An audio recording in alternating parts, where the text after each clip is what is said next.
Okay, so the feet are completely touching, arms are up by your sides, forearms are parallel to the ground, and you're going to bend your knees and sink your spine in a straight line straight down. From there, you're going to pivot on your heels and turn your toes out as far as you can get them. Then pivot on your heels and turn your toes, or pivot on your toes and turn your heels out as far as you can get those. So it should make a 90-degree triangle. Then from that position, your hips should be forward and there should be a squeeze between your legs. And from there, you can start the hand movements of the form. All right, from here, you're gonna cross your wrists with the left hand on top in front of your body. All right, left hand crosses over top of right. Your left hand should be the one that's on top of your arms. The hands will turn palm down and you'll chop in a downward motion. And the wrists are still crossed together here. Once they're in this position, the left hand that's still on top is going to come through this hole here in the middle to where it's back up on top. From there, you close your fists and pull them back to this starting position. Okay. And from there, we start the punch. So the left fist comes to the center of the chest. The flat of the fist should be facing forward. And you're going to punch in a straight line, straight forward. There should not be any hammer to it. It shouldn't go up, it shouldn't go down. It should be in a straight line, straight out from the center. And it should be on your middle while it's going out too. That's kind of funky with the camera though. There we go. So it goes in a straight line, straight out from the center. It should not be off to the side, left or right, up or down, or diagonal. It should be straight down the middle of your body. And your arm should be parallel to the ground, so there's no angle or downward angle on it. From here, the hand opens palm up, the elbow is still completely locked out, the wrist is going to bend backwards and you're going to point your fingers back at yourself so you can see underneath your fingernails. Keeping this stretch, you're going to circle in a clockwise motion with your left hand. If it was your right hand, it would be doing a counterclockwise motion. So it circles inwards until your fingers are underneath your forearm, and here you make a fist while your wrist is still bent.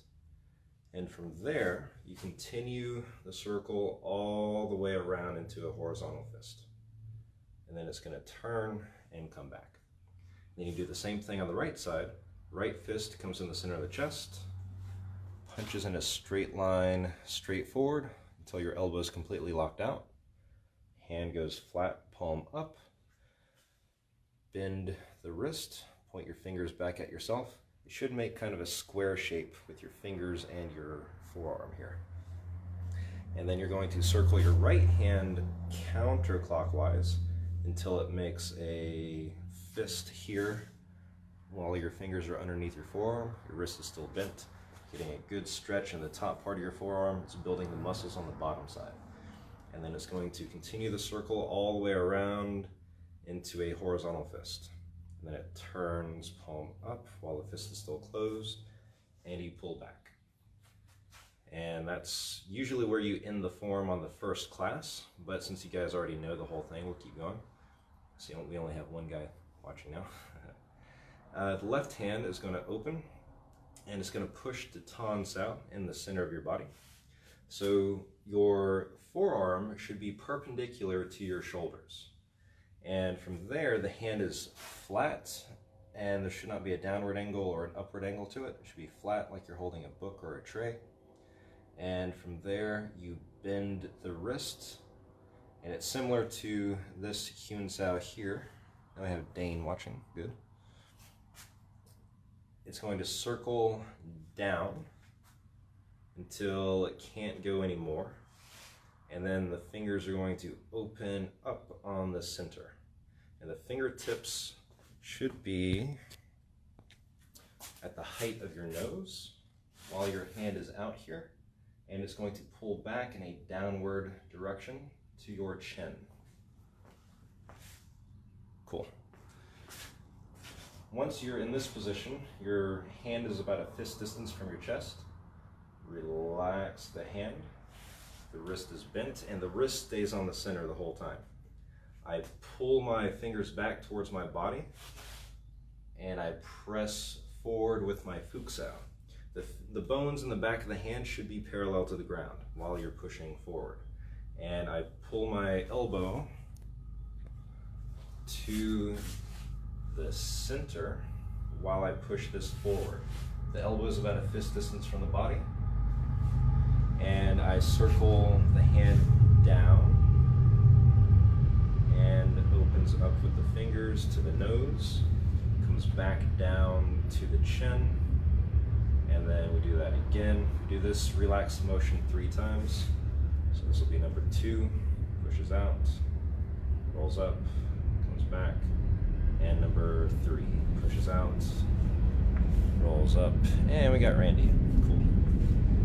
Fingertips are at the nose height, comes back down to the chin, and you're going to palm to your shoulder. So you have a side palm here, comes back to the center, faces the palm forward, and palm straight out. So the arm, again, is in the same position as if you just punched. You just are in a palm position. From there, you're pulling the hand and the fingers back as far as you can to get a good stretch here. And there should be, when you're more advanced, there should be a little bit of a snap in the palm. And the hand goes flat, palm up, just like when you punch. Bend the wrist, point your fingers back at yourself. You should be able to see underneath your fingernails if you're looking straight forward. Circle clockwise until your fingers are underneath your forearm. Make a fist. You're really building these muscles underneath the forearm, stretching the ones on top. And then continue the circle all the way around on the center until you're in a horizontal fist. The hand turns and comes back, and then you do the same thing on the right side.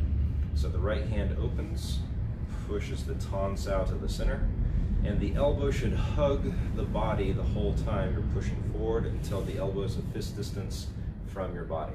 You don't want to be out too far, but you don't want to be so close that your elbow's down by your side. It should be out in front of you. The hand is flat, palm up. You're going to bend the hand backwards. Fingers are pointing in a straight line. All of this should be on the center, just like your ton is, because we're still in that ton position. Circles down, going counterclockwise now. Fingers open straight up down the center as the elbow kicks out to the side. Fingertips right at your nose height. From there, you pull with the elbow back, down until your fingertips are at your chin height. And this is a fist distance from your body here with your wusa. From there, the hand relaxes, and then you press forward with the bones in the back of the hand being parallel to the ground. The elbow, just like when you did the ton, it hugs the body coming in. So the futsal does the same thing. The elbow hugs the body coming to the center, and then presses forward until it's about a fist distance from your body, from the elbow to your body. Bones in the back of the hand are still parallel to the ground. You're pulling back as hard as you can. You're doing that thumb pull to stretch and build the muscles in the forearm. Bends down until it can't go any further, and then it opens up on the center. Fingertips at the nose height, comes back to the chin, relaxes, and pushes forward. Rolls up. So yeah, that comes back, relaxes, pushes forward. The throat's getting a little scratchy now. Comes back, relaxes, and pushes forward. Comes up, comes back down to the chin, palm to your shoulder. Don't go past your shoulder, only go to it. But don't shortchange yourself and have a little bit of space here. You want it to go all the way to the edge of your box, the edge of your body here. Comes back to the center, turns palm forward, palm straight down the center, hand goes flat, circles until your fingers are underneath your forearm. Make a fist, building these muscles, stretching these. Continue the circle all the way around. You're in a horizontal fist, turns and comes back. So we just did the ton sao. Now we have the gum sao section. So you open the left hand, try to palm down, and gum sow down with the left side. Fingers are pulled up, so you're stretching your forearm as much as you can. There's not a whole lot of space between your hand and your body, so it shouldn't be out to the side. It should go in a straight line motion, straight down. Same thing with the right side. Right hand opens, turns palm down, and palm straight down. From here, the hands relax. Your elbows stay in as you pick up your hands until they're on the small of your back. And then you're going to palm in a backward direction, keeping your fingertips still pointing at yourself. And then it relaxes back to your back. Your elbows are still in. And then it comes up to the center of your chest. Palm forward and down. Getting a good stretch here again, pulling the wrist back with the palms. And then bend the elbows where they are, left hand on top. Then you're going to look to your left and look to your right as you strike out with the fox sow. And as you look back to the center, the right hand comes back on top. And from here, my throat's messing with me now. The left hand that's on the bottom is going to come on the inside. It's going to cross up the wrist and press forward. So it does that all in one motion. So don't stop in this cross position. Continue that forward, moving through that cross into the Chum sow. Hands turn palm up, lift up to your nose height. Hands turn palm down, sink down to your collarbone height with your fingertips. Strike out towards your eyes, completely extending your elbows. Keep your hands parallel to the ground as you push down to your belt. And then relax the hands. Pick your wrists up to your chin. For the Thai sow, you're hitting with the back part of your wrist. Do a reverse Chun sow into double fists. Arms are still straight with the elbows here. And then pull back. Then you have the side palm with the left side. Goes to the shoulder. The elbow should be lower than the wrist. And your hand should be further forward than your elbow is. So you shouldn't have a backwards angle on your forearm here. It should be where there's an angle going forward with it. From there it comes to the center in a horizontal position and then palm straight forward down the center. It's just like if you had punched, the hand is just open. Then from there the hand goes palm up, circles all the way around into a fist, and it comes back. Same thing with the right side. Right hand goes to the left shoulder. And you come back to the center in a horizontal position. The hand is flat, should be flat if you have the flexibility. If you don't, then that's something you can stretch like by itself, and that's not too hard to figure out how to do that. Alright, so then the hand goes flat. All of this is still on the center of the body. So once I've done the palm to the side and it comes to the center, it stays on the center all the way out. Hand goes flat, still on the center, circles on the center into a fist, turns on the center, and then it finally comes back to your side here. And then you do a ton with the left side and a Chum sow. Fingertips stay in place as the elbow goes out. And you do a guat sow. The hand turns palm up, and you're going to lift your hand up to your ear. Your forearm should be perpendicular to the ground. The hand should be flat. So you've done this Lao sow motion, scooping arm. And then you're going to pull the fingers back until they point down. You still have the same kind of square shape that you had here with the Chun sow from the punch. So while this is at your ear height, you're going to turn it as far as you can go. And Marat's here, cool. Then the hand's going to open up, and you're going to do a lower horizontal palm down to the center. The lower lying palm. Horizontal is really how you translate the word for that. And then the hand goes flat, palm up, circles all the way around into a horizontal fist on the center, and then comes back. Do all the same stuff on the right side. Right hand goes to ton.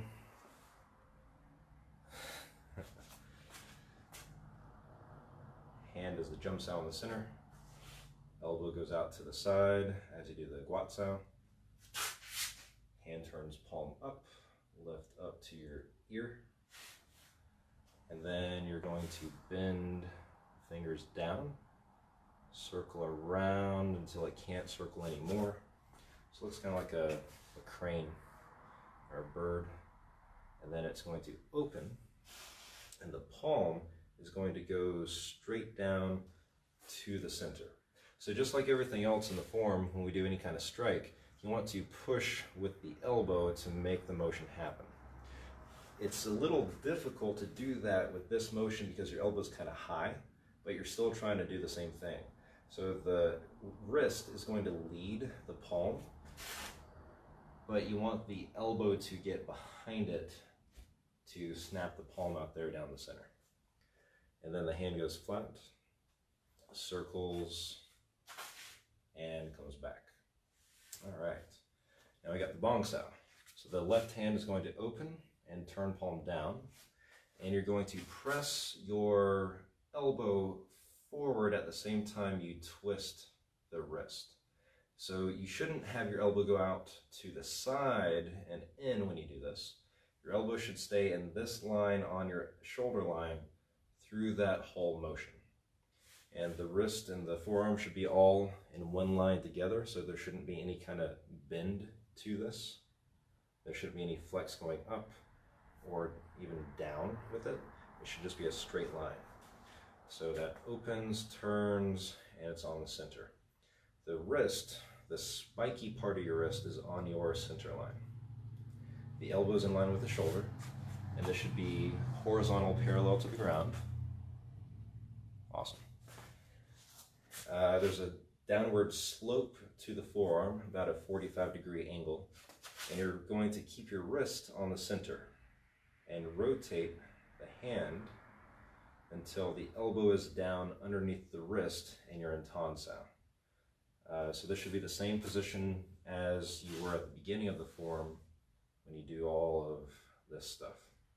So the bong sao goes to tan, and then you're going to bend the hand down until you can't pull it anymore. And you're going to thrust with your palm straight down the center. So the fingers are pulled back and it's pointing down. Try to, I don't know if any of you have a mirror that you're watching yourself in while you're doing this, but when you do this palm, try not to have the fingers turn to the side or even the other way somehow. I don't know how you go that way, but try to have them pointing down. And your flexibility will allow you to go however far you can. You're trying to increase flexibility every time you do this. So this is also a position that you can just hold. Anytime you do a palm strike, you can hold it there for however long you want to, but you're pulling back, building those muscles it takes to pull the wrist and the hand backwards. You can have all the flexibility in the world where I can actually go further than 90 degrees, but I'm not strong enough to pull this back that far. But I can pull it back to 90 degrees. So that's where you want that to go. And then hand goes flat. Fingers point back at yourself. Circles around until your fingers are underneath your forearm. Make a fist while you're still bent with the wrist. You're really building these muscles and stretching these on top.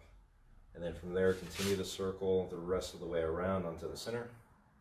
Hand turns and comes back. Do the same thing on the right side. Right hand opens and turns palm down as you press your elbow forward. The wrist, the spike of the wrist is on the center. Elbow's in line with the shoulder. There's a downward slope to the forearm. And then you rotate to tan sao. Hand is still flat like it's holding a book or a tray. And there's kind of an interesting thing that happens here from the bong sao. Since your forearm and wrist are in a straight alignment in bong, when it goes to tan, if I just keep it to fuk sao, it still has a straight angle, but if I turn it over to tan sao, it would still have that straight angle. So somewhere in that rotation, you're going to have to bend that wrist. It's kind of a weird movement. It's kind of a cool movement. Feels like you're doing some kind of forward pressure with it to make that happen. Make sure your thumb is not sticking out to the side, and it should not be on top of your palm. It should be on the side of your hand. It's like the rest of your fingers are all in a line, and the thumb has this kind of shape to it that allows it to go into someone's eye if you stab in with that. So from bong to ton, hand bends down, not palm down, but palm up. And you're going to palm straight out down the center. And then the fingers are still pointing down. You can hold this stretch, pulling back as hard as you can. And then the hand goes flat on the center, circles all the way around, makes a fist, then continues the circle into a horizontal fist, turns palm up with a closed fist, and pulls back. Now we get the last part of the form, the tut sao. So the left hand goes down the center, right hand, ton sao, goes wrist onto the elbow. And you want to have your left hand wrist spike on your center, and your right wrist is on the center, and you trade places. So this hand turns palm down, this hand turns palm up at the same time, and they cross right as soon as they are palm to palm with each other. But you never go over your palms, it should cross at the wrist. So it's creating a scissor effect and cuts off whatever kind of grip the opponent has on you. So this goes down and this comes up. And you should already be loaded in the same position on the other side. So your right ton sao goes down to have your left ton sao come up. And at the end of the section where you have the chain punching, you go in a one motion. This hand doesn't pull back until you finish and complete the last punch. So you punch, don't pull back until it replaces. When you do the tut sao, it's the opposite of that. You push and pull at the same time. Chain punching, we do not push and pull at the same time. This hand doesn't pull back until this one replaces it. So this kind of lingers out there until I'm there to replace it. Here, I switch places with it. So they push and pull at the same time. It's a different kind of timing with movement. So if we do that again from the beginning, left hand is a ton sao, right hand is, left hand is a gon sao, right hand is a ton sao on the elbow at the wrist. And then you go 1, and then you do it again, 2, and then on the third one, this comes up. I don't know if you can see in the camera. My hand is bladed on the center as it comes into a fist when I complete this gon sao with my right hand. Flat of the fist is facing forward. It's just like in the beginning of the form when you do the punch. Right hand still in gon sao. I'm going to punch straight out as my gon sao hand comes straight up to the center. And you should notice that this is all in line with each other. Your front hand should be hiding the back hand if you're facing a mirror or if you're facing a camera. And then I punch wrist over wrist, and you don't see the back hand show up until it replaces. And then you do 3 chain punches. Left hand should be finished out in front. The hand goes palm up. Hyun sao around until your fingers are underneath your forearm. Make a fist. Continue to circle the rest of the way around. Turn and come back. All right, so to close the stance, I can't really tell if my feet are in the camera or not. The right foot is going to turn straight. Your left foot drags over to the right, and then you relax your arms, and then you're done. So that's the whole Sunam Tao form. Are there any questions? Now that we have 4 people in the live stream, write your questions in the comments so I can see them and I can go over those and answer whatever questions you have. All right, no questions. Okay, it's like a typical class. There's never any questions. All right, we'll go through the Chum Q form now.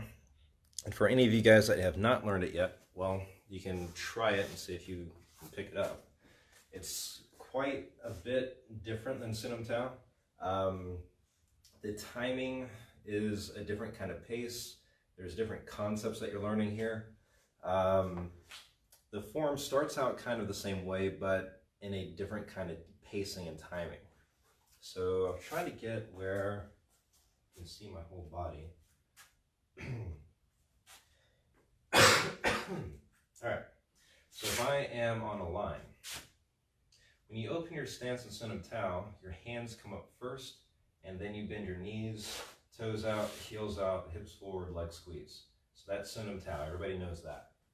In Chum Q, you have exactly that same sequence, except you start with your hands coming up and your knees bending at the same time. So arms up and knees are bent. Then you open like you do in Sinum Tao. Toes out, heels out, hips forward, leg squeeze. So that's the stance. It's the same stance as Sinum Tao, except your arms come up and you sink your knees at the same time. And then you open it like normal.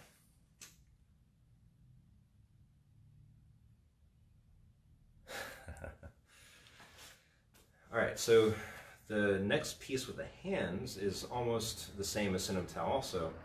You hit all the same points where you go to Tan, Gan, Quan Sao to cross Tan Sao, and back into the fist position, except you don't stop in any of these places. It all continues in one motion without stopping. And that can be a little difficult.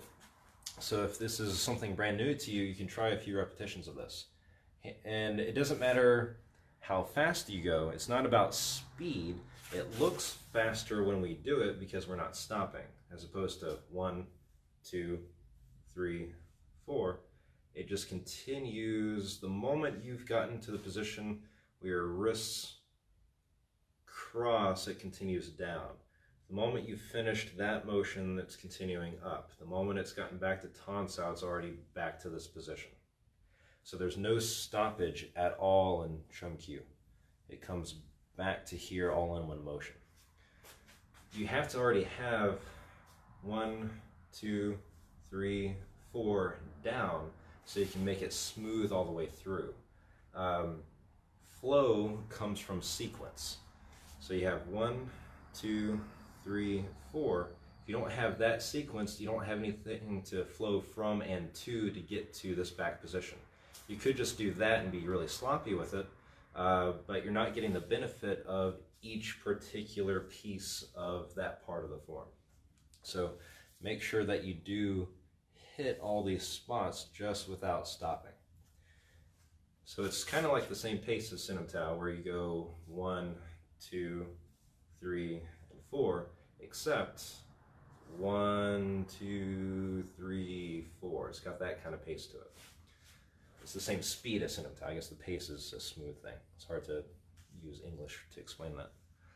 Okay, so once you've done that, now you're going to do the punch. And kind of, again, like in Sinum Tao, it's going to do the punch. You're going to do a Hun Sao. You're going to punch with the other side and all that. But the punch, instead of coming to the center and punching out down the center, you're going to punch from the side, turning and punching to the center. So I don't go 1, 2, I go 1. And it covers, I guess you can see a downward angle on it, from the side to the center at an angle. So it's got this long angle it's taking to get to the center. So once you've done that with the left side, the hand opens, circles, makes a fist, continues to circle around, but don't pull back yet. The right hand is going to do the same kind of punch over top of the left wrist, and once they cross, that's when this pulls back. So you do that all in one motion. Hand goes flat, circles, and comes back. So again, from the beginning, from this, go to Tan, Gan, Quan, Tan, and back. Sounds like Chinese food. Left fist punches out, hand goes flat, circles, punch with the right side, hand goes flat, circles around, turns, and comes back. All right, From this point on, it's a completely different form with a completely different sequence than Chun. So the next movement, your arms are still back. You're going to open the hands and turn the palms where they're facing each other. And same thing in Chun where you push the tan to the center by having the elbow hug your body. You have your elbows hug your body here as you press them forward. And a lot of people call this a Chum sao, but this is not a Chum sao. This is just pressing your arms forward. Chum literally is to sink, and this is not a sinking motion. It's just a pressing forward motion. The elbows go from this higher position to a lower-ish position, but it's not a sinking motion to make that happen. It's kind of an arc. It's a completely different kind of movement, completely different kind of application. So this goes forward until the elbows are a fist distance from your body. And then from here, this is an interesting motion. The full thing, and I'll take the camera back up so you can see. Yeah, there we go. All right, so the motion is going to look like that. You're going to strike the arms completely straight out until they are at your ear height, fully extended, and you can see your face through your hands if you're looking in the mirror. But to do that motion, the wrists are going to pick up to the height of your head, and from there they stab forward. So it's not a forward stab this direction, it's actually a forward stab from this height. It's kind of an interesting motion. So you pick up with the wrists and let the hand just be relaxed. So while you pick the wrist up, it kind of lets the hand dangle here. But keep the shape of the hand. Don't let it do this curling thing. There's actually a video on YouTube you can find of Grandmaster Long Ting teaching this part of the form. And he's telling people about how the direction the fingers point is the direction your force goes. So if you have your arrowhead on an arrow and it's pointing straight, it will go in that direction. But if your arrowhead has a curve to it, it's gonna hit funny. So you want to make sure your arrows are always pointing straight when you do any of these thrusting motions. So keep the hands and fingers pointing straight. It stays relaxed as I pick up, but don't let it be dead. Don't let it just go limp. So it comes up to the head height, thrust straight forward. From here, you're going to go to a Lan Sao position like in Chun. Left hand is on top. So that shot out, left hand's on top. And this is where you need to see my legs again. So you're going to hold that position. I think that might be good. Hold that position with the hands. And where I'm in my character 2 stance, this triangle position, I'm going to turn to my left 90 degrees. So I'm facing completely towards that wall. And I'm looking straight out through over top of my hands. So you turn to your left 90 degrees. All the weight's on the back leg. Feet are turned 45. Shoulders and hips should be square towards your side here. So left hand's on top. Then you're going to turn back to the center. And then you're going to turn to the right side. Turn back to the center and turn to the left. So in Chum Q, there's a pattern that might help you remember it a little bit easier if you think of everything in groups of 3s. So we do a lot of the movements like this, where we go 1, 2, 3, and then we're going to do the next movement, 1, 2, 3, 1, 2, 3, 1, 2, 3. And you have all that on the other side too. It looks like a long sequence, and there's quite a few pieces in there, but everything is just repeated 3 times and makes it seem like it's longer than it actually is. So once you've turned 90 degrees, left, right, left, done 3 turns, always turning 1 foot at a time, even if you're going from this direction, facing all the way around, then facing back, you still only turn 1 foot at a time, even though you turn 180. So don't turn both feet at the same time like windshield wiper footwork. It should always be 1 foot turns, then the other foot turns. 1 foot turns, other foot turns. Even if I go fast, it's still a 1, 2. So that's what you're doing with your turning here. Once you've finished the turning and now you're on the left side, left hand's on top, you're facing the left in a 90-degree stance. Left foot should be in front. I'm going to sink my elbows and I'm going to create a scissor effect with my wrists.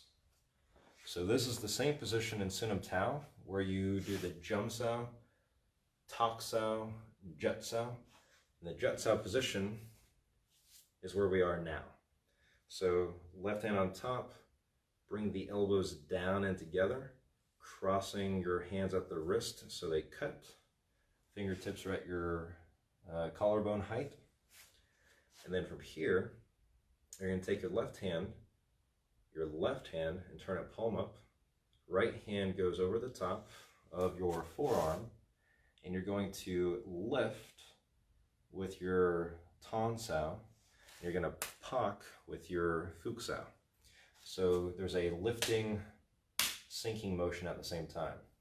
The way the pak sao is done is, if you were to make a fist, these knuckles, if you open the hand on the other side where those knuckles would be, that's the area of your hand that you're doing the pak with. And that goes right on the center of your forearm. So if you take your elbow and your wrist and you cut that distance halfway, that's where your pak sao is going to go. Your elbow of the pak should be down low, and if anybody has done BUG, it should look familiar. And the ton sao is going to lift. The ton sao hand is in line with your shoulder. So if you were in this fist position from like when you open the stance in the form, if I open my left hand and press it in a straight line forward from my shoulder, that's the position that ton sao should be in. My right hand is over the top of the forearm, and it's going to sink to do a pocking motion as I lift with my heel of my palm and press not just upwards, but up and forwards. There's the pock. That's 1. From here, the right hand is going to turn palm up as it rolls over to the right shoulder. Left hand turns palm down as it comes over the top of the right forearm. You're going to lift and you're going to sink at the same time. This small distance between my hand and my forearm, I'm cutting in half by having one hand go half the distance, the other hand going the other half. So it's a very small movement. So you do a tok sao, pak sao. And then you do it a third time. So your left hand turns palm up, goes all the way across to your shoulder. Right hand turns palm down, goes to the left forearm, and lift and pak. So from here, notice my fingers are still straight. I don't pak so much and let my hand wrap around it. I want there to be a little bit of structure in my pak sao here. So that's where this goes. Now from here, this can be a little bit complicated. Try to get in good alignment with the camera here. My left hand is going to go to the center.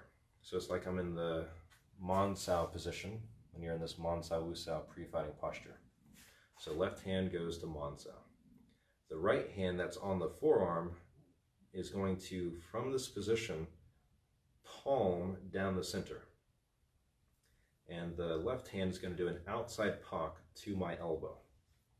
So I'm in this position here. I have palm completely out and I'm palm to the side here. My left hand is then going to come to the center as a wu sao.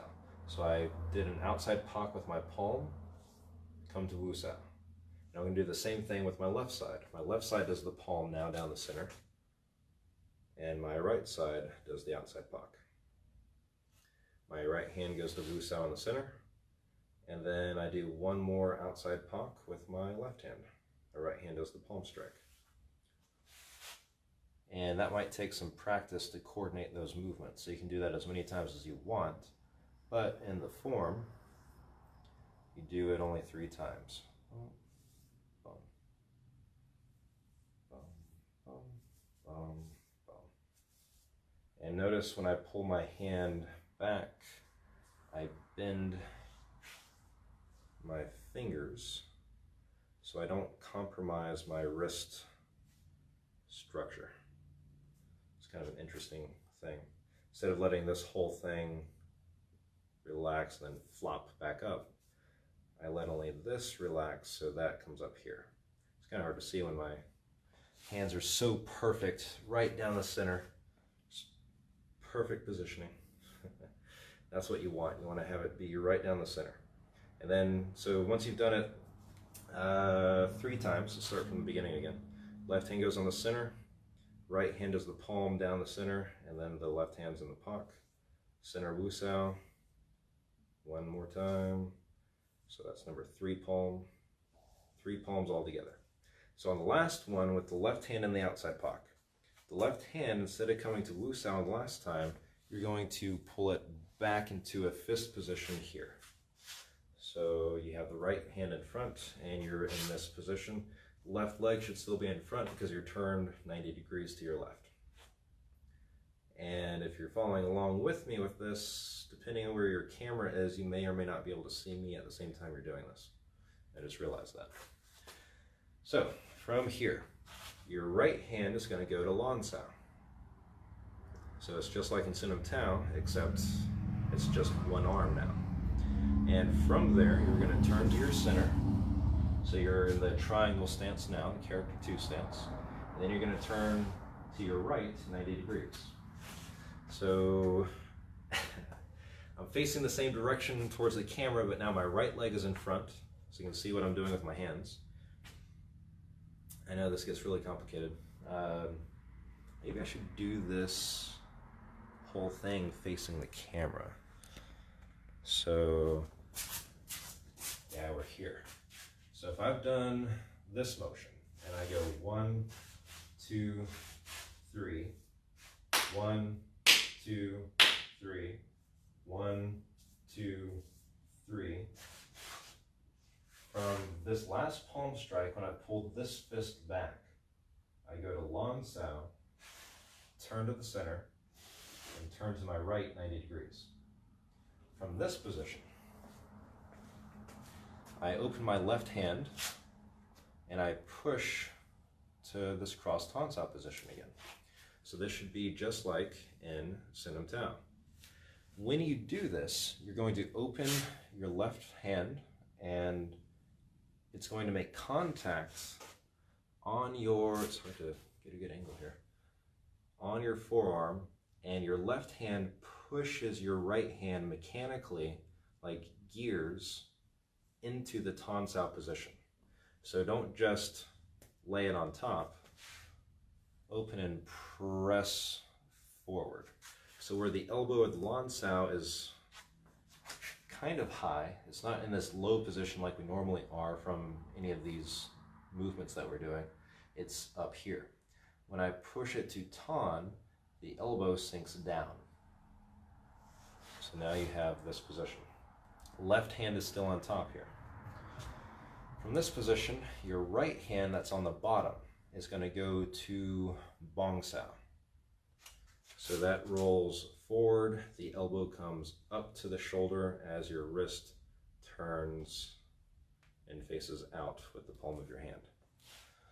Your left hand at the same time goes to Wu Sao. So it has this motion. From that position, the moment you have turned it into Bong and your elbow clicks into place, at that moment you're going to turn back to your center. So if I am facing the camera again and I've turned here, I'm in Tan, I go Bong and turn to the center, and from the center I'm going to turn to my left at a 45-degree angle. And there's alignment details here. So the wrist of the Bong Sao and the wrist of the Wu Sao should be in line with your left shoulder. So all those things are in alignment. And you're not necessarily trying to line up this forearm with that forearm where they hide each other in the mirror. If it happens to turn out that way, then that's fine. So wrist, wrist, and shoulder. That's where that goes. Elbow is still at the same height as your shoulder here.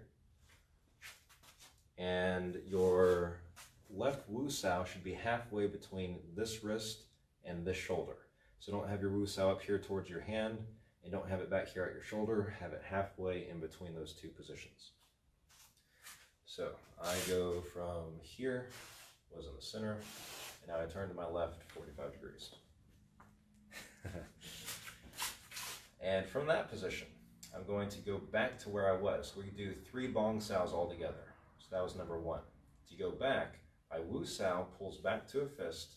My Bong Sao goes back to a Lan Sao position as I turn back to the center into my character 2 adduction triangle stance. So I'm in this Lan Sao fist back position. From here I turn to my right 90 degrees. My left hand opens and turns and pushes to Tan. I go to Bong Sao and click and turn, and then turn 45. And then I come back to my stance into a Lan Sao position. My fist came back to. Turn 90 degrees. Open the hand and push to Tan. Go to Bong. Turn to the center. Turn 45.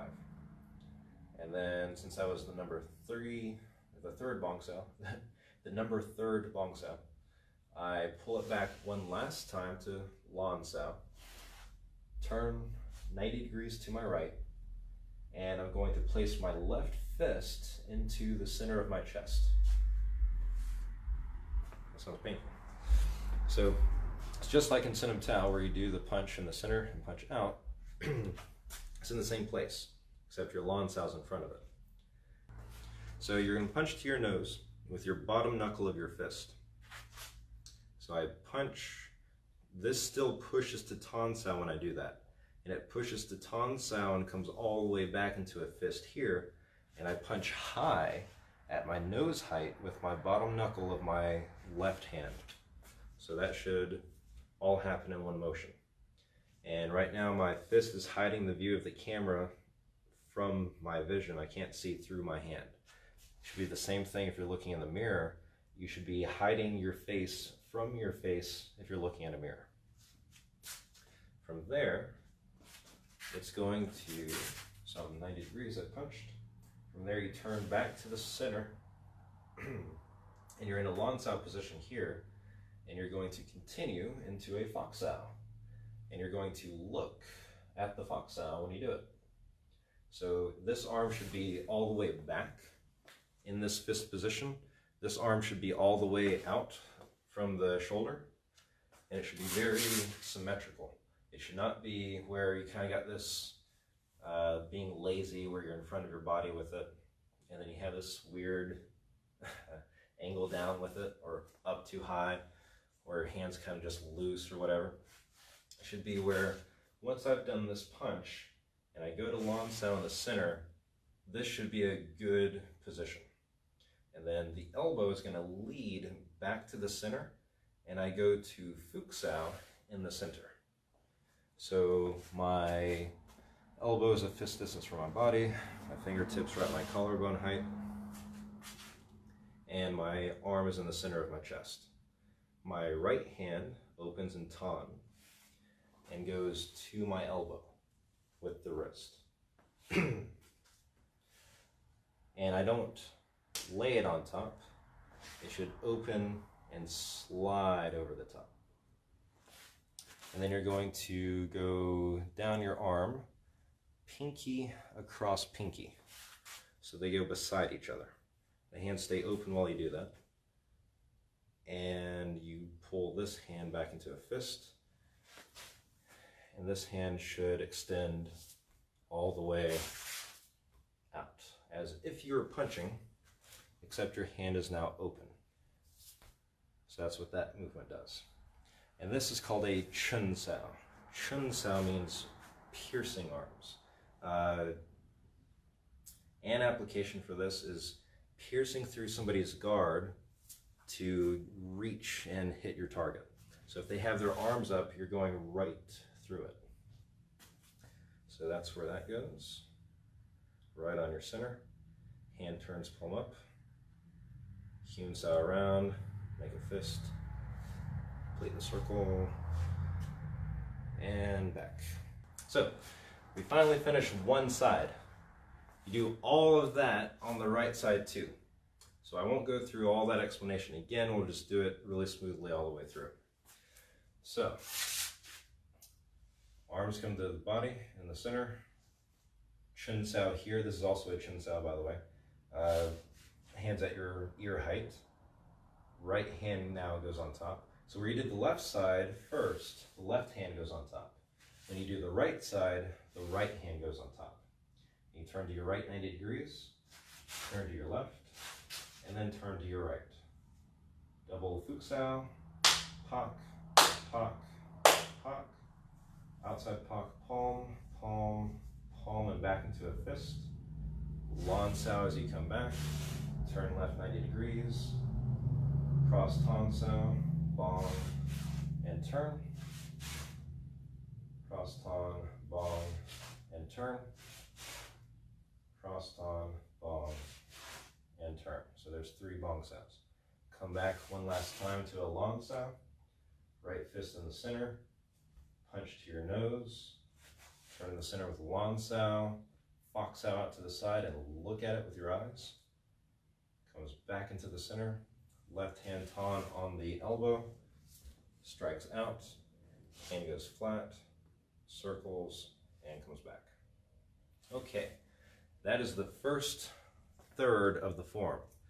There's 2 more pieces that go to it.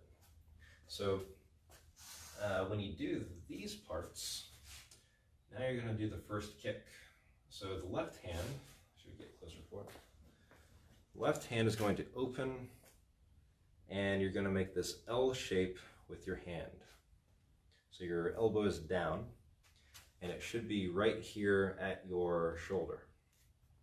Thumb should point exactly flat to the side. And this goes across your body until it's at this edge of your body, thumb still out. And you're going to make a fist. So an easy way to think about it is as if you had an arrow shot at you. I keep wanting to cough. So there's an arrow shot at you sticking out of your shoulder and you're grabbing it. So right now there's an arrow going through your fist into your shoulder. The flat of the fist is pointing up. You have your fist and wrist in front of the elbow. So don't have it where this is where your elbow is in front of your wrist. You want your wrist in front of your elbow. So elbows down and low. Should not be up like this. It should be down. All right. So I'm still in the character 2 stance when I do that grab. From this position, I'm going to pull my arm. I shouldn't come back yet. I'm going to pull my arm from here, ripping the arrow out, and now it should be 90 degrees from the armpit and 90 degrees at the elbow. And the fist should be facing straight forward. So this is straight out from the shoulder, and this is straight out from your elbow. So it goes from here to there. Everything should be picture perfect with that. Boom, boom. The hard part is when you move your arm at the same time. At the same time, I'm going to simultaneously shift all of my weight onto my right leg. So when I shift my arm, I shift my weight. Boom. So with all of your weight on the right leg, and this is difficult. So all of my weight's on the right leg, my head turns completely and looks over top of my arm. So what you should have is your shoulders are staying square, shoulders and hips are facing forward, this arm stays back. Don't let the shift turn you. you should stay square towards the front. And don't let the arm come down here. When you're doing this kick, the arm needs to stay back with this whole motion. Everything should be very nice, even, flat, right angle lines. So I grab and I shift. And shift far enough where I can pick up this leg without having to shift anymore. So if I still had weight on the leg a little bit and I wanted to pick this up, I would have to then shift, and now I'm moving while I'm doing a kick. If you have to shift your body weight while you're trying to do a kick, you're not going to have any balance or power into the kick. So you want to grab, shift completely, and something else with the feet, I don't know if you can see, move the camera down a little bit. Depending on how advanced you are, you have a few different options. So when I shift, I can keep my feet in this position, and that would be more advanced. But if that's hard on your hips and you don't have that kind of flexibility, then when you shift, you can turn this foot out, and that helps with your balance a little bit. It does tend to want to turn your body to the side, so make sure you don't do that. Keep your hips and shoulders staying square while you do this motion. So you grab, shift, and turn the foot at the same time. Now your left leg picks up, and you pick it up with the knee.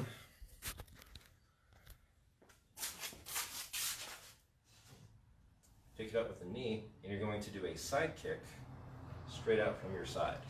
So if I'm facing the camera, I should pick up my foot and kick straight out from that angle. And you're going to step into a bong sao. Again, I know some of you guys already know the form. Some of you don't. So once you do the kick, boom, you're going to put that foot down with no weight on it. The weight stays back the whole time. The body is still square when you do the step. The right hand that's in this fist position is going to go to bong sao when your right foot slides. So you're going to end up from a 90-degree position. Once you've done the kick, when you slide the foot, it slides you 45. So when the back leg slides is when the hand goes to bong. So I grab, shift, pick up, kick, bong. And this hand just goes to wusa. Kind of doesn't really go anywhere with the hand, but the elbow drops. So my backhand here goes all the way to bong, and this just drops. I guess it does have to come in, but since I'm turning my body, I have to see that angle. It kind of just stays there. There's a slight movement with it, I guess. So you've kicked and bong, and this goes to wusa. And it's the same position as the beginning of the form when you're doing the turns, where I go to bong and then turn. I have my wrist of the bong sao, wrist of the wu sao, and my shoulder all in line with each other. Same thing here, wrist of the bong, wrist of the wu, and the shoulder are in alignment. Now is where it's going to be different. The right hand is going to go to ton, the left hand goes to ton. And this should be exactly like it is in Sinam Tao, except you turn 45, which makes this forearm point exactly perpendicular to that wall. The back hand, the right hand that's on the bottom, should be exactly perpendicular to this wall. So if you have a wall that you're facing, of course, if your house is like squared up properly, that wall should be 90 degrees to that wall. So if my hands are at a 90-degree angle, but I have it turned to the side, so they're both pointing 45 from the center, when I turn my body 45, that turns my hands pointing at those walls, and they should be parallel to these walls. So that wall, this hand is parallel to that wall, but it's pointing perpendicular to this one. This is parallel to that wall, but it's pointing perpendicular to that one. So that's where this goes. I'm going to take an advancing step from a 45-degree position, and when my back foot slides, I go back to this bong sao, wu sao position. So the whole thing looks like this. I grab, I shift, I kick, I go to bong, then I go to tom, then I step, and it goes to the bong with the back foot sliding. There's going to be 3 bong saos all together, so that was number 2. It goes back to tom, and then you step. When the back foot slides, you go to bong. That's number 3. So there are only 2 ton saos, but there are 3 bong saos. Right hand turns into a fist, and this is where you learn lifting punch. Lifting punch goes from here. The wu sao is going to come back at the same time, so it's going to come to this fist position. But the bong sao, make a fist and turn the wrist so it has this angle to it. And think of your elbow pushing, and your fist is like a meteor or a comet. Your forearm is like the tail of the comet, and it's smashing down into the earth at an angle. So it's going down, but once it gets here, your body had turned and it pulls it to the center. And then you're going to start punching up, and your elbow drives it forward and up. Boom. So all together it looks like that. Your fist should be at your chin height, and don't have it pointing straight up and down because there's a weak angle on this and it's easy to have it come back and hit you. And also don't have it too high because then it will come back and hit you in the face. Only have it at your chin. So if that gets hit, first of all, if it has a proper angle, it shouldn't really go anywhere. If it has a bad angle, now it only hits you in the chest. So make sure it comes up to your chin only. That's where you're aiming at on somebody with this, is at their chin. You're going to go through their chin, through their head, and fully extend and completely just knock the guy out. But in the form, you're aiming at the chin. And the forearm is on the center of your body. And the hand now is going to open palm up, turns palm down, and at the same time it's going to sink, doing a jet sao motion. And at the same time it's doing that, since we had done the kicks and we're here, and I do the lifting punch this way. And here's something else about it too.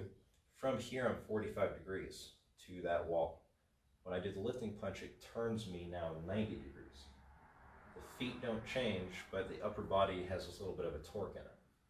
So from that position, I've done the lifting punch, I open, turn the hand palm down and sink. At the same time I turn back to the center. And my arm should be in the center of my body. Fingertips are at the collarbone height. Boom, boom. And it has this kind of diagonal angle on the hand when I do this, because I'm sinking and I'm turning at the same time, and it makes it look like it has this kind of cut to it. But make sure when you do that, that you don't go to the side. I'm sinking straight down, and it's my body that makes me move to the side. If that makes sense. Boom, boom. Now, same thing from the last part of the form. The left hand goes to the ton on the elbow. Do a Chun sao going pinky across pinky, all the way out. Hand goes flat palm up. Circles into a fist while your fingers are underneath your forearm. Completes the circle, turns, and comes back. All that same stuff on the right side. So the right hand opens, goes across, and makes a fist. Shift your weight and shift your arm at the same time.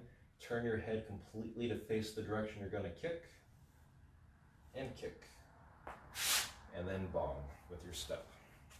So that's 1 bong sao, goes to ton. 2 bong saos, goes to ton. You'll notice that the right hand is now on top. So in Sin Tao, we usually have the left hand on top, pretty much all the time. Right now, we have the right hand on top. And Jesus just joined us. Cool. So now we have the right hand on top, and then I'm going to step, back foot drags, and I go to bong, ton, and bong. So 3 bong saos all together. the first kick, so there's 3 steps. The first kick counts as the first step, then you have 2 more steps after that. So on the last one, you're gonna make the fist, twist, have this angle where the meteor is smashing down into the earth and lifting all that debris up into the air through his chin. And you're gonna turn to the center, and your right hand goes on your elbow. This goes straight out as you pull that back. Hand goes flat. Circles into a fist in the center of your chest, and continue the circle all the way around. And then from there, you turn the hand palm up, still in a fist, and pull it back. Still got so much more to go. All right, you're gonna turn to your left 90 degrees, completely facing that direction. Your knee is gonna pick up as high as you can get it, and then you're gonna stomp the heel straight forwards. So what you don't wanna have happen is when you pick up your foot, you shouldn't have your foot in towards you. There should be an angle down your shin in a forward direction. It shouldn't come backwards, and it shouldn't be just dead here. Pick your foot up so you can see the palm, the sole of your foot facing forward, and kick straight down that line, and then step. And so the arms, same kind of timing as the side kick. When you step and the back foot drags is when you go to bong sao with this motion. So this bong sao is a double lower bong sao. Lower bong sao is called a dai bong sao. So this is a dai bong sao. So when you do that, the hands open and turn palm down, and you kind of press your elbows forward. The wrists are at the width of your hips, and your wrists are also at your belt height. So I want to be here with it, not too low and not too high. So it wants to be right at my hips. And my elbows will be sticking out to the side. That's what it should look like. So you should create a triangle from the inside of your body here out to your elbows with both hands at the same time. So you've done a kick and bong. From here, you go to tan. So it goes to bong sao and comes back up. To go from bong sao to tan sao, the wrist is going to lead the motion in a straight line up on this plane on your shoulder line. So don't have your tan saos go out, and don't bring them in and out. It should be a straight line straight up, as your elbows will create an arcing motion just coming down. So you drop your elbows and lift up the palms. And this should be just like in Sun Tao. Instead of it being on the center, where the hand is flat here, it's going to be still flat, but it's going to be in line with the shoulder. So when it goes to bong sao, the hands relax and turn palm down and just drop in a straight line straight down. The elbows just kind of flip out. I don't know what they're flipping out about, but they're a little crazy. So they go out to the side. So the wrist relaxes and just drops as the elbow kicks out to the side. And when it comes back up, it comes back into the center. So that's that motion of the tan. Make sure you don't do any weird flippy hand stuff here. It should just be a straight line thing.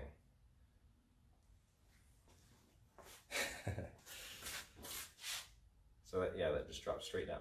So the sequence again. From here, turn left 90 degrees, kick, step, and bong.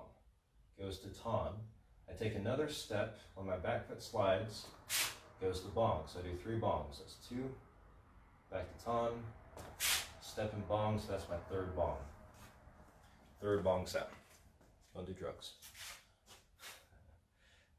Here, this is a little different footwork where you can kind of see it, I guess. While I'm on this line, and I'm going to do my next motion, my front foot steps and it points straight down that line. My back foot is going to slide up until my feet are side by side. So it does this kind of motion. From that position, arms are going to go wrists together touching, and then it hinges from the shoulder and comes up until your wrist is at the height of the crown of your head, or kind of your hairline, depending on where your hairline might be. If your forehead goes up to where it kind of stops before it goes backwards, that very edge of your head is where your wrist should be. And there's an upward flex of the wrist when you do that. So this goes from here. You do the half step and don't slide the back foot yet. It's the hands before the body. So half step, foot point straight, the arms come up first, and it's like there's a string or a rope attaching your wrist to your back knee. So when my hands go up, it pulls my back foot side by side with my front foot. And there's kind of a spine motion here where I want to look through where my hands are. So I don't want to be just looking straight ahead when I do this. I want to be looking where my hands go. From there, I bend my elbows and pull them in and down. And I do a jet sound motion there. The hands pull back. And you're going to palm straight out. And straight down the center. And from there, the hands bend backwards. Do a reverse hewn sow all the way around. And it comes back. And then from here, it's more complicated footwork. So let's see if I can get you to see it. So if I'm facing straight forward, so in the form, if you're facing this way, did your steps, you're now facing this direction. To go back to do the same thing in the other direction, your right foot is going to have to step back behind you, so you can turn to your stance, and then you turn to your right. But the way that movement works, let's see how we can do that. I will tilt the camera down, is what I'll do.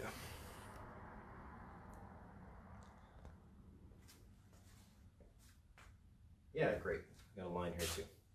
Okay, so right now, my foot is on that line, my left foot. My right foot is just side by side to that, but my left foot is on the line. When I step my right foot backwards, I want the center of my foot to go in line with the heel of the front foot. And this foot should be at a 45-degree angle. So when I turn this foot on the center inwards, I should be back in my stance. And I will do it this way. So I'm on this line, slides. This foot now steps back at that 45-degree angle. This foot pivots on the center, and I'm back in my stance. And I turn to my right side and do the same thing here. I kick, and I bomb. And then you do that whole same sequence. Boom, boom, boom. Cool. So, kick and bomb. 1, 2, 3. Do the same thing with the half step. Slides up, jut, palm, reverse hewn sow on your back. And then more complicated footwork. That's where all the secret stuff is in Chum. Cool. So once I've gotten to the right side, I'm going to pivot on my left heel and point that foot straight. I'm going to pivot on the right ball of the foot until it's at a 45-degree angle. So I do that at the same time, and it should look like that, where this foot's pointing straight, this foot's pointing 45. And then you do the slant thrusting kick. And I can see my leg when I do that. If I kick really high, that's a hard kick to do really high.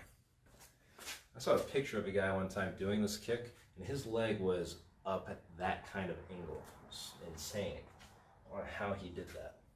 So I turn, I pick this leg up, turn it out to the side while my shoulders and hips stay square, and I'm going to kick in my toes. If I face this direction and do it towards the camera, my toes should turn and point this way, not straight up and down. So the toes are turned and pointing behind your body. And then, footwork, man.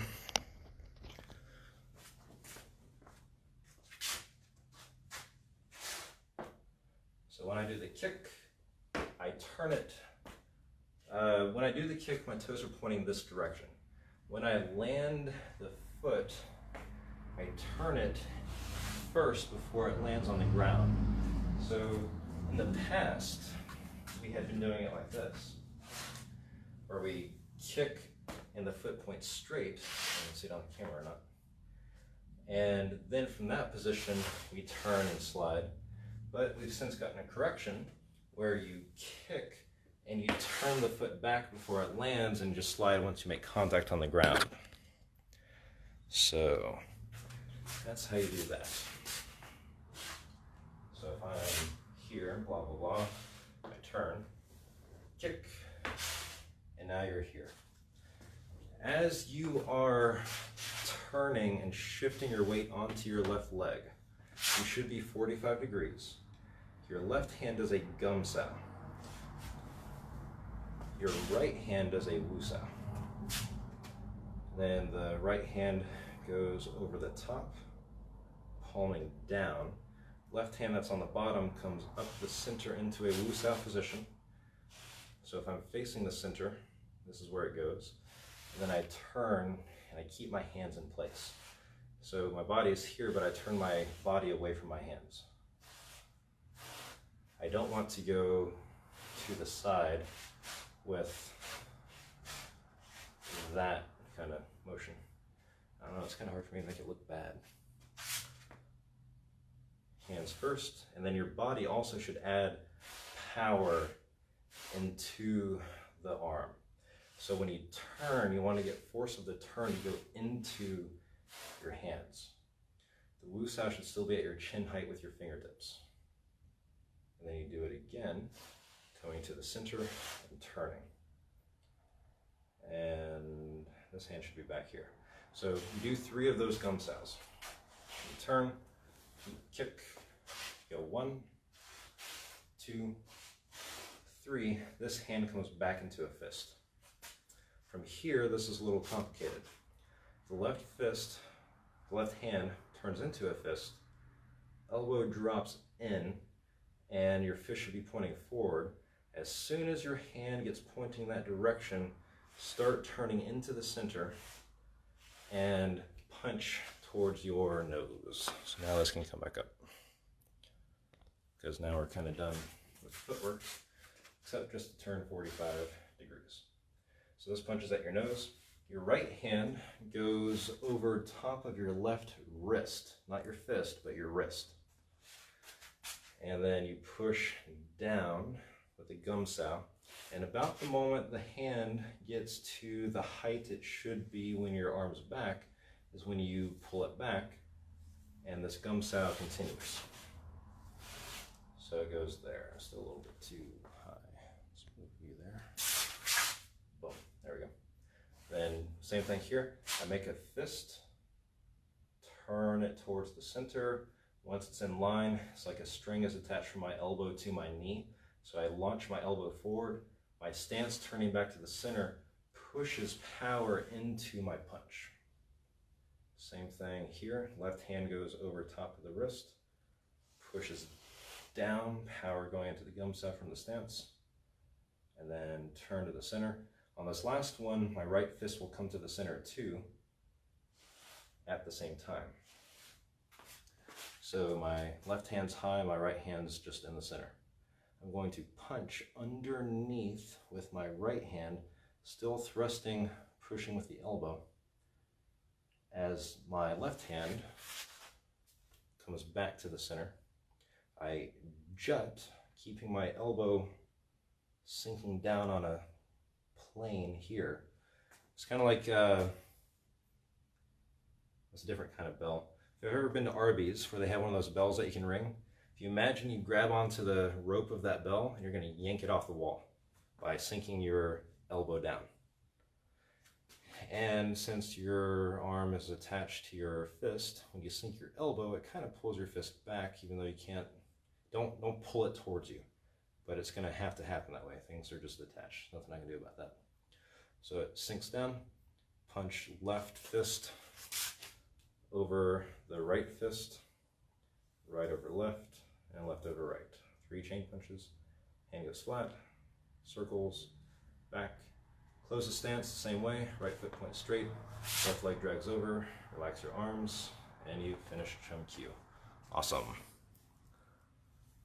Yeah, it's gonna be a loud noise. Okay, so that's the forms. Took us an hour and 30 minutes to go through Sunam Tao and Chum Q. It's gonna be some long videos when we make that. That'll be cool. Okay, let's do some footwork. So I'll explain about the forward step. And I know, so we got 5 people watching. I know everybody's already seen this and already knows it. So you already know this, but we're going to go over it again, go over all the details so you guys can see how it works, and maybe if you've missed something, you can fill in the gaps in your knowledge. Maybe I'll explain it in a way that you've never heard it before, or that I've never explained it that way before. Who knows? We'll see. All right, perfect, cool. Okay, so I'm going to go over opening the stance. I will use this line here as my baseline, and this line here will be the line that's down my middle. So if you open your stance and you want to end up with the line down the centers of your feet, then start with your stance, feet together with your heels on that line. So when your heels are on that line and you open your stance, arms come up, knees bend, toes go out, heels go out, that puts it where that line is now through the centers of your feet. So that's how to set up yourself on a line to make sure it works properly. Actually, you don't know this, Jesus, but there's a new second footwork drill. There's actually a second and third drill now that are easier to learn, and there's some new footwork with it. I can send you a video to that, actually. I already made the sequence for it. I don't know if I'll have time to go through that today or not, but for right now we're going to work on just doing the forward step. So the way this works, you're going to take one foot and turn it parallel to the left. Shift all of your weight onto that leg that you just turned, so you can pick this foot up without having to shift your weight anymore. The foot now is going to go behind the line and come towards your foot doing a circle, and you're going to step the center of your foot right onto the center of that line. Your back foot is going to drag also to the center of that line with the center of your foot. Your feet are pointing both 45 degrees. Your hips and your shoulders. Okay, so open the stance, foot turns. This foot does circle around, going behind the line, not just to your foot. So it goes behind the line, circles, steps onto the line, back foot slides. Shoulders and hips are square, feet are 45 degrees off the line, all of your weight's on the back leg, front knee is really bent, and that's pretty much it. Then the left foot, the front foot always is the one that goes back first. It's the one that has no weight on it, so it's the one that you can move. And you're going to slide it back to that base line. And it's pretty much in a position where your feet are in line with each other. Your weight should stay on this front foot though.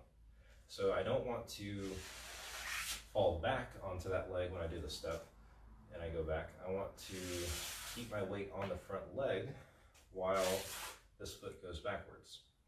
From that position, once the foot has stopped, then I can shift my weight and this foot can turn back into the stance. So what you don't want to have happen is to be falling backwards while you are stepping backwards. If you do that, and let's say you're outside and there's the edge of the curb, and you didn't know about it, and you step backwards, even if your foot slides, but you're putting weight on it, you're already falling off the edge of the curb, and you lose your balance, and the guy's got a knife, and you're dead. So don't do that. Take this foot and slide it by itself. There's no weight on it. I can still kick with it. My weight is still on this leg, and I can still move this foot wherever I want to in the room. So keep your weight on this leg while you slide this one back. Now when you go back from here, you will finally shift your weight. And then you'll turn this foot out and your weight will be back on the line, or back onto both feet, 50-50 weight distribution. So again, right foot turns parallel, shift your weight, circle your foot, and step forward. And then this goes back and back. And you do the same thing on the other side too. Left foot turns parallel to the right. Shift your weight onto that leg. Circle around and down the line. Feet are on the center of the line, the centers of your feet being on the line like you're on a tightrope. So the reason why we do that is because of power. So if I have my feet in alignment, where I'm in a stance like this, everybody in Wing Chun, for whatever reason, I don't know why, people are just stupid, I guess. Everybody says, well, this is a triangle because, you know, a triangle is the strongest structure in nature, so this is a strong stance. Those people don't know what they're talking about. This is a triangle kind of position, and a triangle is the strongest structure in nature, but this is not a triangle. Triangles have 3 points. This is 2 points. I know it has the shape of a triangle, but if the triangle stops here, that's a line segment, not a line going all the way to the vertex of the point here. So it's just flawed. This is a weak position. Everybody, if they are a normal human, has 2 feet. And if you draw a line between those 2 feet, the line perpendicular to that is the weak point of the stance. And now I only have 15% power on my phone left. The strong position is when the feet are in line with each other. They don't really want to move on that line, but they move very easily through the legs. And it doesn't matter what martial art, what stance you know, what kind of position your feet are in, you still have 2 feet, and anywhere you put those feet, there's always going to be that weak point in your stance. What we're doing is we're starting from this weak position, because when it's weak, it means it's flexible and it means it's fast.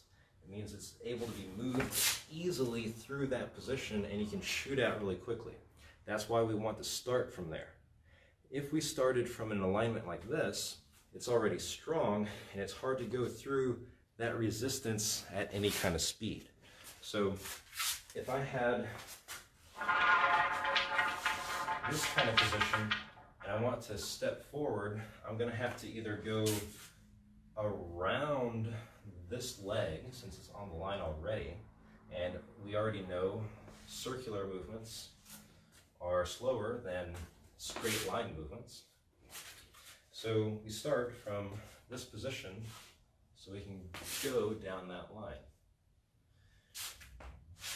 I could shift my weight to go down the line, but you're still having to go through solid matter of your leg needing to bend. There's resistance through that, and it just takes time. There's friction involved. There's a lot of stuff that's in the way. So what we want is to have this line open so we can go down the line very quickly. And while we're already going there, we let our legs circle while our body is already falling that direction. And the foot leads, going out and catches us. So we're starting from a weak position. But then what you'll notice, once we've done the step, we're ending up in that strong position where you have that alignment where now it's reinforcing itself. So when we step and punch, and I'm punching, and I'm stepping, and I'm down that line, I have alignment from this fist all the way through my arm, all the way down my leg to the floor into the earth. So they're being punched by the earth. Find a bigger object than that to hit somebody with. You can't. And you have to pick up another planet, and you can't really do that. We already got this one. So you're stepping, and you have that alignment. If I have this alignment, but I'm just a little bit off with my back foot, you can see my finger back here now is in view. It's not as strong as it was when it was in line. So you want to keep that kind of alignment. Anything other than straight is weaker. So try to keep that alignment. And to drive the point home even more, let's say you had a spear and it was stuck into the ground and there's a bear charging straight towards you down that line. And you have really good alignment, and you just pick up the spear, and the bear's oncoming force impales himself into the spear and up and over, and he kills himself. That's the ideal scenario for that. But let's say when you picked up the spear, you were just a little bit off with that back foot. The back angle of this is no longer piercing through that one singular line. Now you have two lines, and the bear's coming in, and the force comes in, and now you're eaten. Well, you're dead, so don't do that. So when you step, center point of this foot, center point of this foot should be on the line with each other through the center mass of the opponent. You actually have 3 points you have to pay attention to. Because it doesn't matter where your feet are, there's always going to be one line that goes between those 2 points.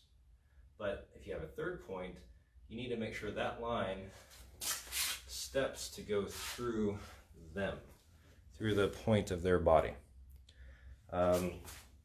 So if I was here and I'm on the center, this is the strongest position I can be in with my alignment and my structure. If my back foot is there, it's weaker. If my back foot is there, it's weaker. So it's going to be actually varying degrees of weakness going from the center until it's finally all the way side by side with my foot. This is the weakest position it can be in, and then it gets stronger and stronger and stronger and stronger until it's at the noonday alignment of the arms or the hands of the clock, and then it gets weaker and weaker and weaker and weaker and weaker until you're back to a strong position again, but now he's behind you. So don't do that either. Face your opponent, keep your feet straight line down the center with your arms going straight line down the center. If you are open or off to the side, your force goes off to the side. If you're trying to stab through a bear, but you're stabbing and hitting at an angle instead of piercing through him, it's not going to be as effective. Think of it like a spear. Everything has to go in a straight line, straight forward. That's the kind of movement that we're doing here. So pay super attention to that. When you step, the hand, it's just like in Sin Tao. I want to punch straight line, straight forward, straight down the center of my body. If it's off to the side, then I'm open. Cover your center and punch straight down the center. The backhand should also be on the center, so you are covered from this half of your body to the side and this half of your body to this side, and you're punching, wedging straight down the middle. You have to get that line to be in line with your step, and that line with your step and your punch has to be in line with their center mass. That is the most effective, efficient way to transfer your force directly into your opponent. Anything other than that is less effective. Less effective is synonymous with wrong, so don't do that. So, when you punch, when I shift my weight, it should be hands before the body, so the punch should start first. But people tend to, I'll do this from this kneeling position, where you can kind of see this. people tend to punch, and then when they shift their weight, they bring their punch to the side with them. Now there's this big gap on that line, and then they come back to the center. But it should be, as you're punching down the line, when you shift your weight, keep your punch there and keep it going down the line. And then when you come back, you're back in line with your fist. Don't let them gain this gap here. Keep them at bay the whole time. You are doing the step. You'll see it from this angle. So if I'm here, I want to punch down the center, and I want to start my step, but my hand stays there. I keep that buffer like it's a force field out there, and then I continue to step in. And that alignment is what works. Fingertips at the chin of the backhand. So make sure that goes like that. And then you can do the same thing on the right side. Right fist punches, start shifting your weight, keep that arm there, don't bring it with you. Keep it down the line. And then you step and punch straight down the line. Now you can, there's a lot of different variations of the step.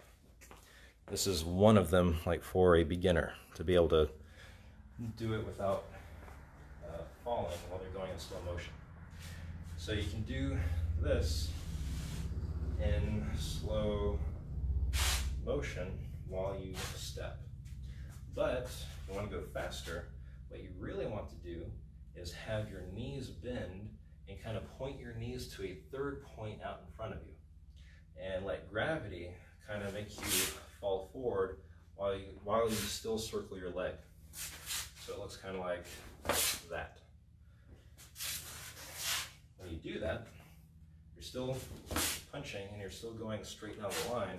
The leg still circles offline, so if anything comes up in the middle, you're still moving around it, but you're wedging in with it instead of ending up from the side and coming in at an angle. You want to have the ability to do both different versions of that. They have different applications and you use them at different times. It's up to you to figure out how to do that. So